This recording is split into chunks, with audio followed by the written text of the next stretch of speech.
existe un sentido común muy reaccionario, por cierto, de que los chicos no leen o que a los jóvenes no les interesa la lectura. La última encuesta de consumos culturales de la Argentina dio que los chicos son los que más leen, son los que más compran libros, son los que más consumen literatura, digamos. De pronto puede ser una parte conservadora que nos quejemos de lo que están leyendo.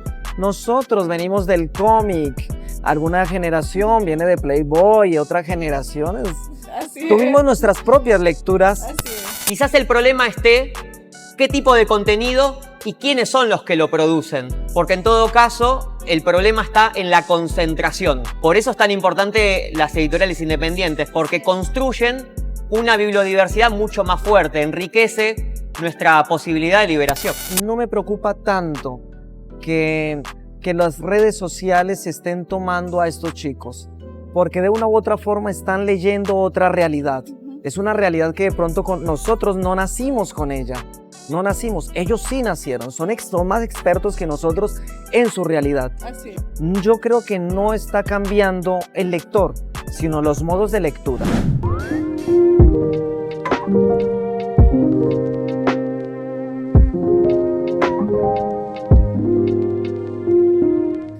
Hola, ¿cómo están todos y todas? Bienvenidos a una nueva edición del podcast de la Librería del Sur Entre Libros.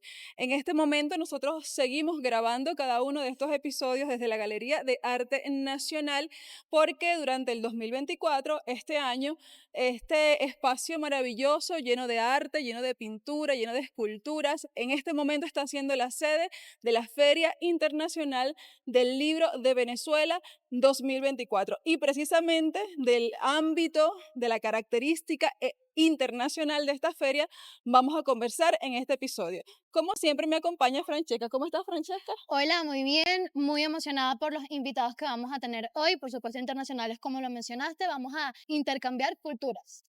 Exactamente, vamos a conversar con Federico Augusto Jiménez, es periodista, docente y editor argentino que está representando a la editorial Citcus en esta Filben 2024 y viene a presentar títulos que han despertado el interés de los lectores y las lectoras venezolanas. Vamos a hablar con él a más profundidad durante esta entrevista. Bienvenido, Federico. Muchísimas gracias, estoy muy feliz y muy contento de estar con ustedes aquí presentes. Y nuestro segundo invitado es Freddy Yesek, nacido en Bogotá, es editor, poeta y activista de derechos humanos. Él también ha traído diferentes obras que se van a presentar, novedades que hablan de las realidades del pueblo colombiano y además también de la poesía colombiana que se hace presente en esta Filben 2024. ¿Cómo estás, Freddy? Muy bien, encantado de verles la sonrisa, el optimismo y esa fortaleza al pueblo venezolano.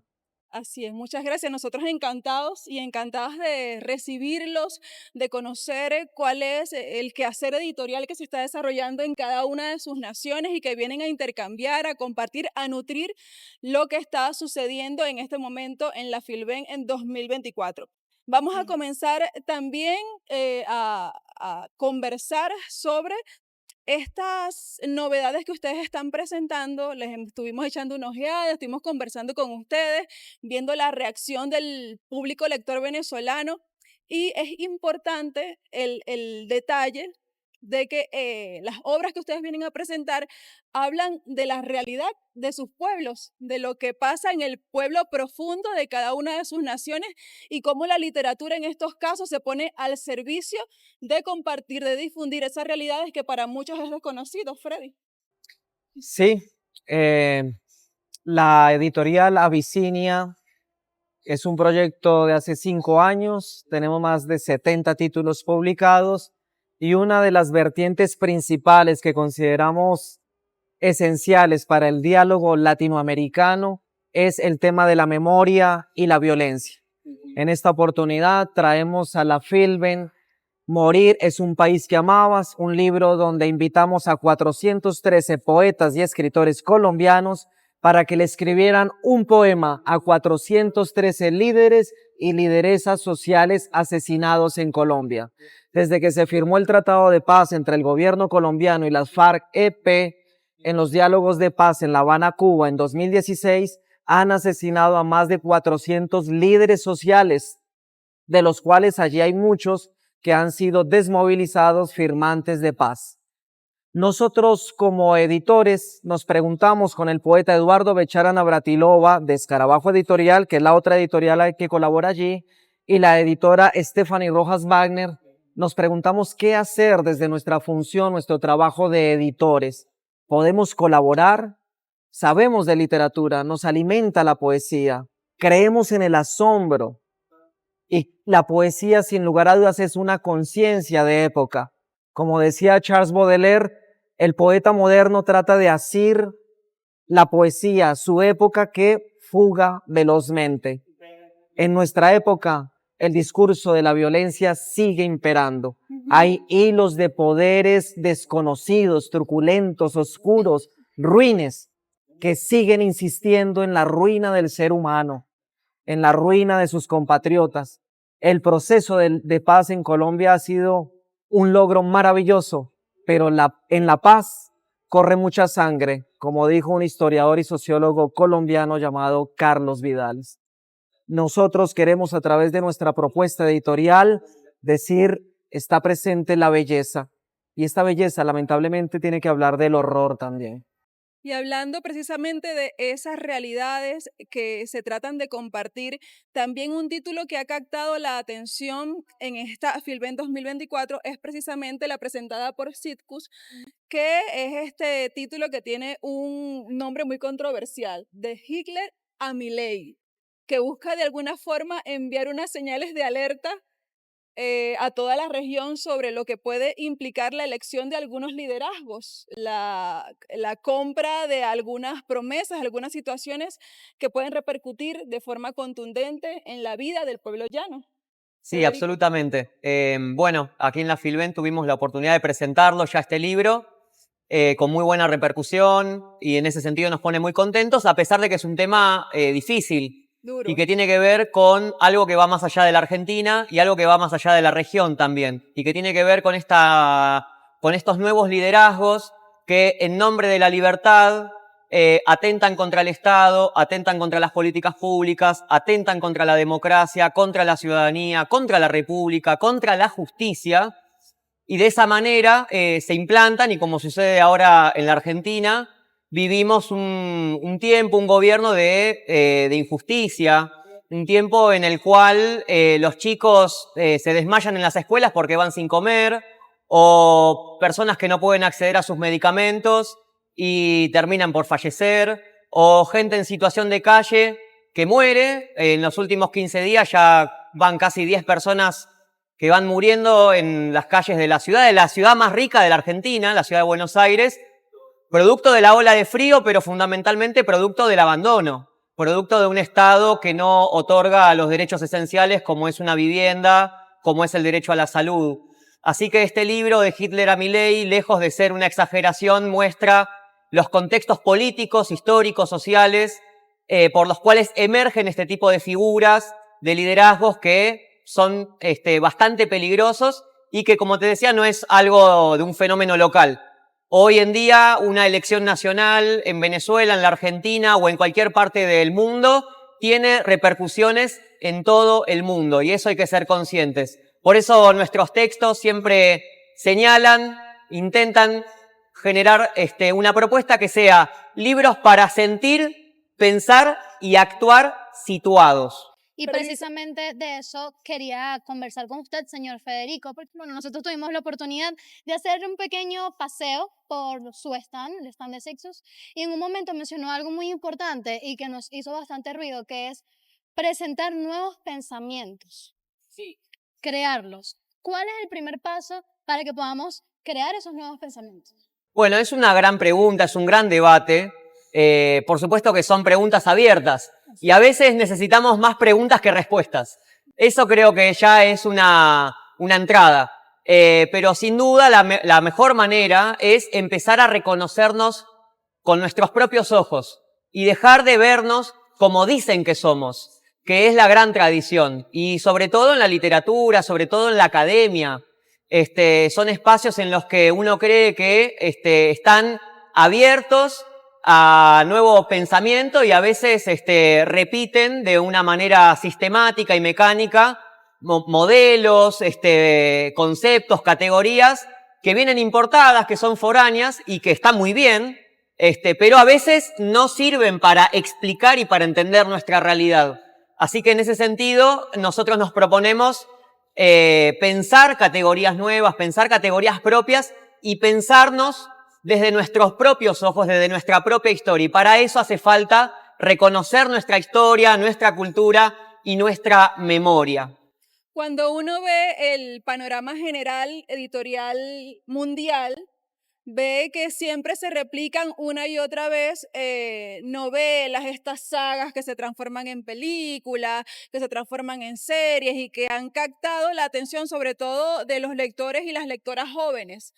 ¿Cómo es dentro de ese mundo cada vez más tomado por las redes sociales, por la repercusión mediática?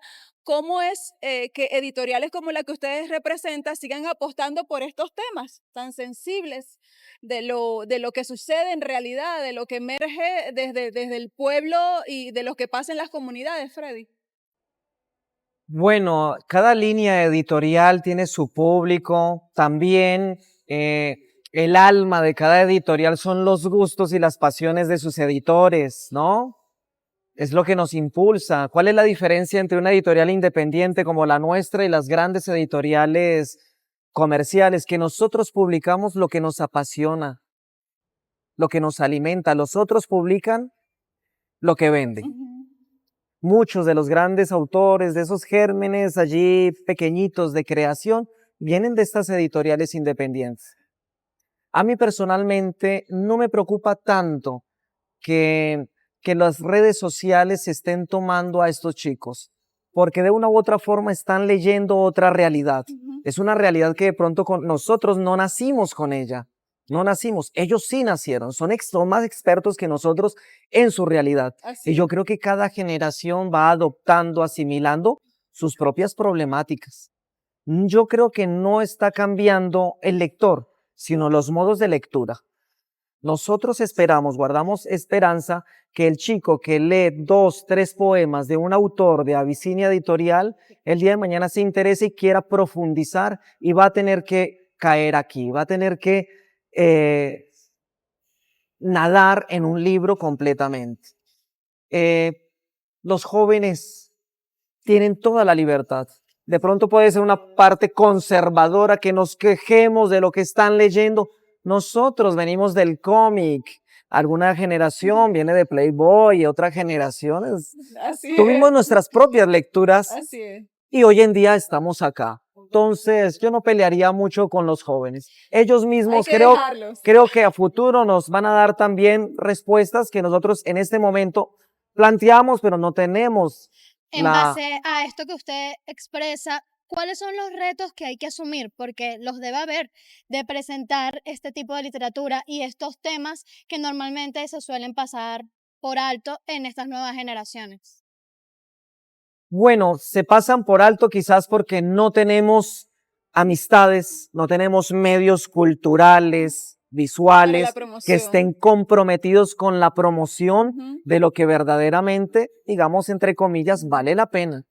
Quizás le preguntamos a alguna persona que nunca ha ido a una feria del libro y la poesía no está en su quehacer, no está en su cotidianidad. Yo personalmente siento lástima, me compadezco de las personas que no leen un poema, que no vienen a la sala, que no van a un cine, que nunca han escuchado un violín en un concierto.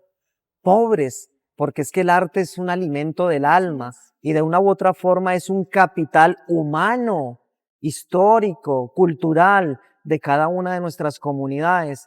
Entonces yo creo que las necesitamos a ustedes también. Periodismo comprometido, periodismo que alimente, no espectáculo, porque se ha confundido eso, ¿no? Cultura con espectáculo.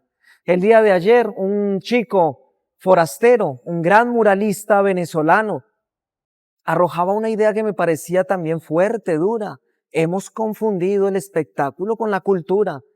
Chico hace unos murales maravillosos y no es que le llegue el trabajo a él y lo haga y le llegue ese pequeño rubro económico a él. No, él llama a otros artistas y a talleristas jóvenes para que agarren la brocha y empiecen a pintar en conjunto, en comunidad. Yo le dije, este chico está pensando en tribu, en una tribu. Y creo que esos proyectos comunitarios son los que faltan. Morir es un país que amaba hacer un proyecto comunitario. Fuimos a golpear a la sensibilidad de un poeta, decirle, ¿podés escribir sobre esta realidad? Y estos chicos lo están haciendo. Entonces, para mí fue maravilloso encontrar en Venezuela un espíritu como el de este artista visual, El Forastero, lo pueden seguir ahí.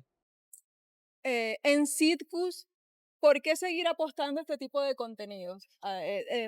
Reflexionando sobre esta realidad, estos contenidos de saga, de fantasía, que tienen su público, que tienen su espacio en el mundo editorial, pero ¿por qué Citcus decide seguir poniendo su esfuerzo creativo en este tipo de contenidos? Bueno, la lectura no solamente pasa por los libros, uno lee permanentemente, lee desde que nos levantamos hasta que nos acostamos, estamos leyendo permanentemente lo que nos pasa alrededor.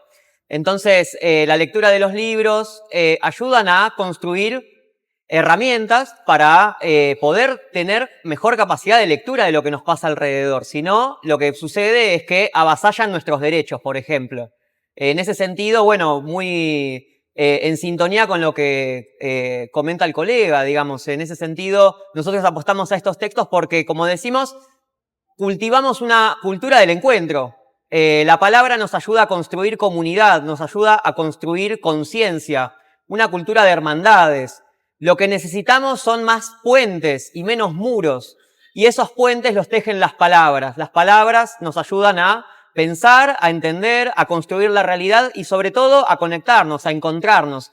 Fíjense qué curioso que vivimos en un tiempo que se llama sociedades de la información y es el momento en donde mayor desinformación circula.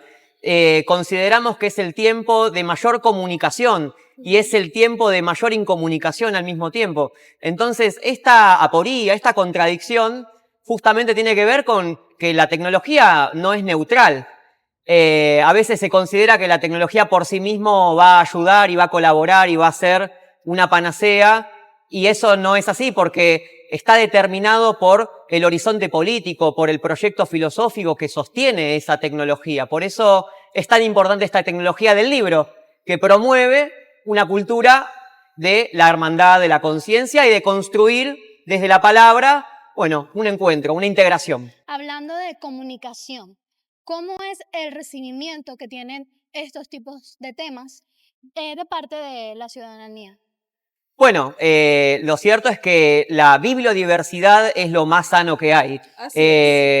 Más allá de que existan otras editoriales, grandes editoriales, o mejor dicho, editoriales multinacionales o empresas multinacionales que se dedican a publicar lo que vende, como decía el colega, más allá de otro tipo de intereses, lo cierto es que, bueno, apostar a la bibliodiversidad es lo que contribuye a una ciudadanía, bueno, consciente de sus derechos, que pueda construir una libertad. Claro. En definitiva, vivimos un tiempo en el que se habla demasiado de libertades, pero en abstracto. Y no hay libertad sin justicia. Y la justicia se construye a través justamente de que todos tengamos la posibilidad, el derecho a ejercer el derecho a la lectura, el derecho al libro. A veces existe un sentido común muy reaccionario, por cierto, de que los chicos no leen o que a los jóvenes no les interesa la lectura. La última encuesta de consumos culturales de la Argentina dio que los chicos son los que más leen, son los que más compran libros, son los que más consumen literatura, digamos. Y como bien decía el colega, se han transformado los modos de lectura, no tanto sus lectores. Por supuesto que los modos de lectura van modificando. Quizás el problema esté qué tipo de contenido y quiénes son los que lo producen, porque en todo caso el problema está en la concentración. Por eso estos libros, bueno, vemos que existe un público muy atento, muy lector, que desea este tipo de lectura porque desea informarse, o formarse, o entretenerse, pero encontrar nuevas lecturas, nuevas realidades, encontrarse con otro tipo de cuestiones que por ahí no aparecen solamente en la lectura comercial. Por eso es tan importante las editoriales independientes, porque construyen una bibliodiversidad mucho más fuerte, enriquece nuestra posibilidad de liberación. Y cuando tú, hablando del uso de las tecnologías, de la diversidad, de convocar, a veces llamas o tratas de promover en algunos de estos lectores jóvenes que tienen otros gustos, el reflexionar sobre ese trasfondo del uso de la tecnología, de por qué se publica esto, de por qué se promueve esto, y siempre una respuesta que te dicen, no, yo no soy político, no me interesa esas cosas, yo no quiero hablar de política, yo no soy político, y la política nos toca, queramos o no, tiene repercusión en nuestra vida, en lo que hacemos, en nuestras decisiones, Freddy. El hecho de seguir vivos, el hecho de continuar en este plano de la existencia es un acto político. Como lo dijo Albert Camus, el gran problema de la filosofía es el suicidio. Ahí estamos en una ideología y en una posición política. ¿Por qué? ¿Por qué seguimos acá? Porque quizás hay un optimismo, hay un vitalismo, creemos en la naturaleza, creemos en la mujer, creemos en una sociedad. A mí me parece maravilloso esa problemática. Aproximadamente en 1948 se declararon los derechos humanos. Usted como activista, ¿qué diferencias han reflejado en comparación de otras décadas con esta en los derechos humanos? Bueno, un aspecto que nos parece extremadamente delicado desde las ONGs es que estamos enfrentando un nuevo monstruo, que es el monstruo de la desinformación, de la noticia falsa, del señalamiento sin pruebas, lanzan mentiras que luego no desmienten o desmienten a medias. Entonces estamos imbuidos en un monstruo que no habíamos contemplado. Habían pocos medios de comunicación, digamos pocas verdades. Hoy en día hay muchos medios de comunicación y una multitud de verdades o narrativas o noticias que nos quieren hacer tragar como verdaderas. El defensor de derechos humanos ahora está luchando por eso. También no somos idílicos ni utópicos, también estamos tomando esas herramientas para desmentir. Claro. Es curioso, ahora más que denunciar, estamos desmintiendo. Y cuando son más poderosos los medios de comunicación que tratamos de desmentir, poco a poco nos están instalando una narrativa ruin, Una agenda, sí. una narrativa oscura, una narrativa del odio, de la inequidad, de la indolencia. Eso es terrible. Que lo que ocurrió en Argentina, este fenómeno que está ocurriendo allí, voy a votar a esta persona porque voy en contra de esto, pero ¿cuáles son las políticas que vas a votar? No me importan, pero hay que cambiar esto. Con tal que salgan lo que sea. Sí, y los acusan de diferentes problemáticas, corrupción acá, corrupción allá. Ojo, uno de los grandes problemas de América Latina quizás es la corrupción. Claro, Quizás la corrupción. China, me dijeron que eso no ocurre en China, pero ellos tienen allí también un factor muy, muy raro, ¿no? Pena de muerte al corrupto. Yo no quisiera traer esa idea para acá, porque es que eso tiene que ver con una educación ética. Y estamos aquí parados discutiendo y publicando cosas, es porque tenemos un déficit educativo. Hace unas horas, en una nota, yo no le daría tanta responsabilidad al sector editorial, ni al sector artístico, ni político, si tuviésemos políticas educativas serias. Yo les digo, si alguien nos está escuchando del sector de la educación, del Ministerio de Educación, ¿por qué no se ha metido en la primera hora de clase el yoga, la meditación? Cuerpo, mente, tratar de buscar el silencio dentro de tanto caos.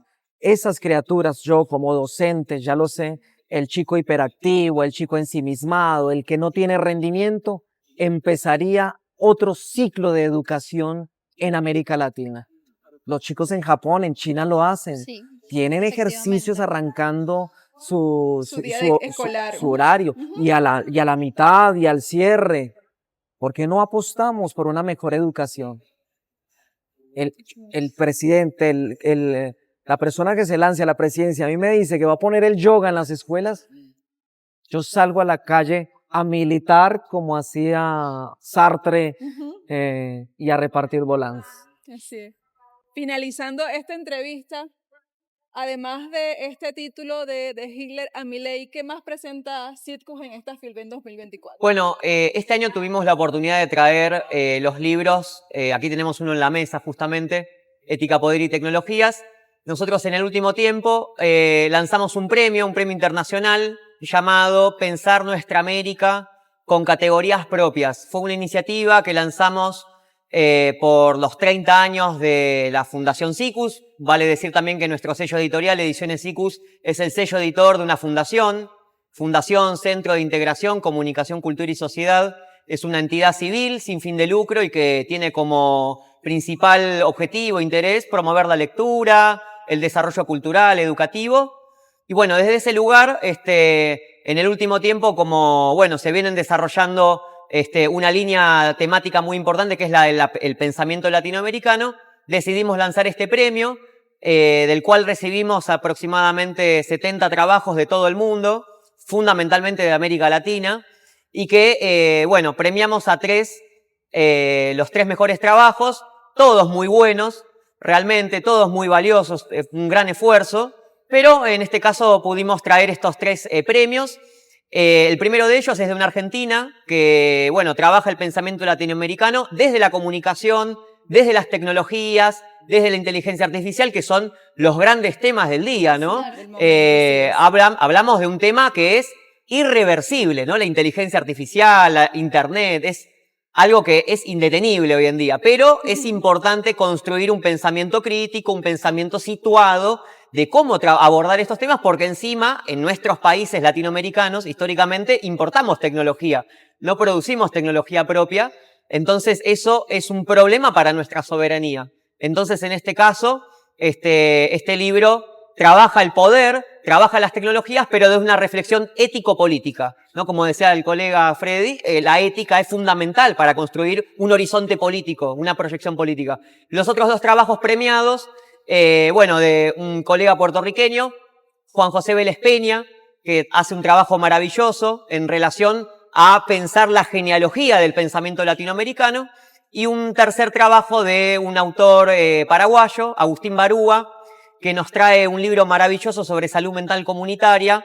que se llama Eje Desencuadrá. Es una palabra medio inventada, que bueno, está enraizada en el guaraní, y que tiene que ver con desencuadrarse, relajarse, lograr fluir con tu entorno, lograr encontrarte con tus hermanos. Y bueno, desde distintas miradas, ya sea la filosofía, la salud mental o las telecomunicaciones, ambos, o los 3 trabajos, bueno, el objetivo que adquieren es encontrar palabras, categorías, nuevos conceptos para tratar esos problemas desde nuestra región. Y volviendo a lo que decía al principio, con la intención de poder mirarnos con nuestros propios ojos y poder representarnos desde nosotros y no siempre desde lo que nos dicen que somos. En el caso de Freddy Yeset, no solamente viene a representar a Abisinia, sino que también viene a presentar su libro de la editorial Asirema, que es Cartas de las Mujeres de este país. Una novedad también que se presenta en esta FILBEN 2024 y que también tuvo un espacio en el Festival Mundial de Poesía, que hace poquito culminó su edición número 18. ¿Qué puede encontrar el público lector en este libro de tu autoría, Freddy? Puede encontrar compasión, puede encontrar ternura, puede encontrar compañía. Yo, como defensor de derechos humanos, muy pronto me di cuenta que la mayoría de las personas que golpeaban a las puertas de las ONG eran mujeres. Y lo primero que hay que hacer con ellas, con este tipo de población, es escucharlas. Para mí al principio fue muy fuerte. Una madre que te narra la historia de un hijo desaparecido, una esposa que no sabe dónde está su pareja. El conflicto armado colombiano lleva muchas décadas camuflado dentro de una democracia, pero creo que es una dictadura de mucho horror que ha ocurrido en Colombia. Esperamos que con este nuevo proceso del presidente Gustavo Petro empiece a haber verdad, empiece a haber reconocimiento de la víctima. Carta de las Mujeres de este país es un libro donde las madres, esposas, hijas y hermanas colombianas le escriben cartas a sus desaparecidos. Tuve mucho tiempo escuchando estos relatos, otros relatos vienen de la infancia, de la vida personal, de la vida familiar, y los fui aterrizando durante más o menos 8 meses, tanto que llegó a afectarme físicamente ese voltaje de hablar del horror que sufren estas mujeres. Allí hay un poema que se titula Carta al hombre que asesinó a mi hijo, que está dedicado a Teresita Gaviria, madre fundadora de las Madres de la Candelaria, una organización de 800 mujeres que andan buscando a 2000 desaparecidos. Cuando en el gobierno del señor Álvaro Uribe misteriosamente se desmovilizaron 35.000 paramilitares, ella estuvo frente al paramilitar que asesinó a su hijo y lo perdonó. En Colombia esperamos que haya perdón, pero primero tiene que haber verdad. Y como dijo el escritor Pablo Montoya acerca de este libro, Colombia está llena de Antígonas, de mujeres que quieren enterrar a sus deudos. Y hasta que no los encontremos, esa herida está abierta. Muchas gracias a ambos por Muchas gracias a dedicar ustedes. un momentico de todo este trabajo que están haciendo en la Filben 2024, a compartir con nosotros su trabajo, las publicaciones, lo que se está haciendo, las investigaciones y tanta realidad que vienen a mostrarnos desde el trabajo editorial. Conversamos con Federico Jiménez, editor, periodista, representante de la editorial argentina Citcut, y también con Freddy Yeset, escritor, poeta, también editor, que vino también a mostrarnos, a compartir, a darnos un vistazo de todo este mundo que sucede en el pueblo llano colombiano y que está expresado en estas obras literarias que están a la orden del público Filben. Lista, Francesca, la entrevista por el día de hoy. Muy bien, listo. Y bueno, aquí queda un mensaje muy importante que debemos analizar, y recuerden tener siempre pensamiento crítico para enfrentarnos a estos nuevos retos que tenemos en esta era. Y a ustedes, muchas gracias por acompañarnos en este episodio, y nos despedimos invitándolos siempre a que nos acompañen nuevamente cuando sigamos conversando aquí entre libros. Chao. Chao.